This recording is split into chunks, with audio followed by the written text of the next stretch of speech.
Bonjour à toutes et à tous. Les GSM des enfants et des ados se sont invités dans notre hémicycle cette semaine. Bienvenue dans le JT du Parlement.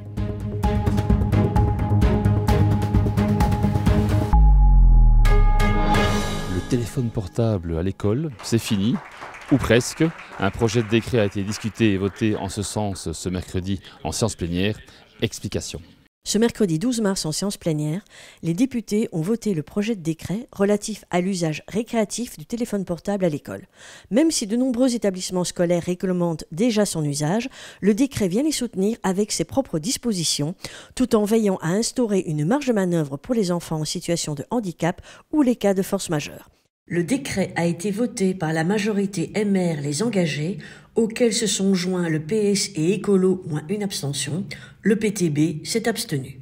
Mon groupe soutient le texte contre l'usage du smartphone récréatif à l'école pour les deux objectifs qui sont poursuivis par le texte, à savoir améliorer les résultats scolaires et le climat scolaire. Puisqu'on a considéré en effet que l'usage des smartphones amenait un problème de concentration auprès des élèves notamment. Nous allons soutenir ce décret parce que le fond est très très bien, mais nous avons déposé un amendement qui donne l'occasion aux différents établissements de pouvoir adapter leur règlement d'ordre intérieur pour pouvoir mettre ça en application. Laisser le temps à certains établissements entre la rentrée 2025-2026 et l'année en cours de pouvoir se mettre en règle. Alors notre groupe va soutenir ce texte parce qu'il faut rappeler une chose essentielle, c'est que l'école est avant tout un lieu d'apprentissage et de socialisation. Et donc il faut considérer les outils numériques comme étant dans cette vision d'apprentissage et de socialisation. Ce que fait ce texte en les recentrant sur un usage pédagogique. Et la deuxième raison,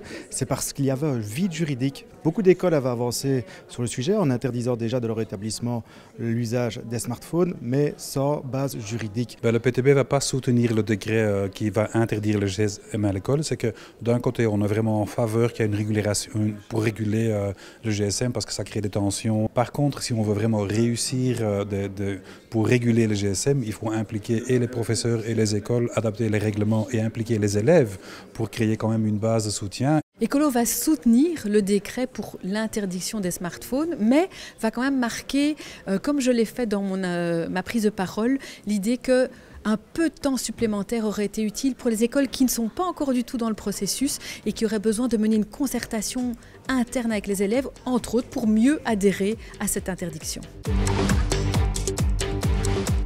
Le médiateur commun à la Fédération Wallonie-Bruxelles et à la Wallonie a exposé les grandes lignes de son action à travers son rapport annuel. Nous l'avons rencontré. Marc Bertrand, le médiateur de la Wallonie et de la Fédération Wallonie-Bruxelles, a présenté son rapport annuel lors de la commission plénière de ce mercredi 12 mars.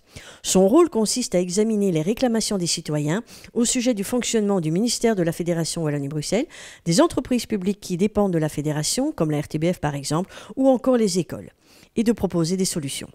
Les services du médiateur sont gratuits et indépendants. Marc Bertrand nous fait part du bilan 2023. Donc 2023, c'est à peu près 4500 réclamations, un tiers pour la Fédération Wallonie-Bruxelles. Et dans ces réclamations qui concernent les services de la Fédération Wallonie-Bruxelles, c'est d'abord le secteur des bourses d'études, des équivalences de diplômes, des personnels de l'enseignement pour lesquels nous recevons le plus de réclamations. Ce sont des problématiques connus et pour lesquels nous donnons un service complémentaire aux citoyens qui sont confrontés à des difficultés dans leur relation avec l'administration des allocations d'études. Vous le savez, le 8 mars dernier, c'était la journée internationale des droits des femmes. Le Parlement, lui, a décerné son prix pour la promotion du sport féminin ce mercredi en séance plénière, soulignant ainsi sa volonté d'une plus grande égalité des genres dans le domaine sportif. Cette année, on vous parle de rugby. Explication. À l'issue de la séance plénière, Benoît Dispa, président du Parlement, a remis le prix pour la promotion du sport féminin à la Ligue belge francophone de rugby, représentée par Muriel Cotave-Claudet. Cette distinction témoigne de la reconnaissance des actions déterminantes de la Ligue pour l'évolution et la promotion du rugby féminin ces dernières années. La Ligue belge francophone de rugby a su mettre en place des initiatives et des programmes qui non seulement soutiennent les athlètes féminines, mais ont également sensibilisé le grand public à l'importance de la pratique féminine de ce sport.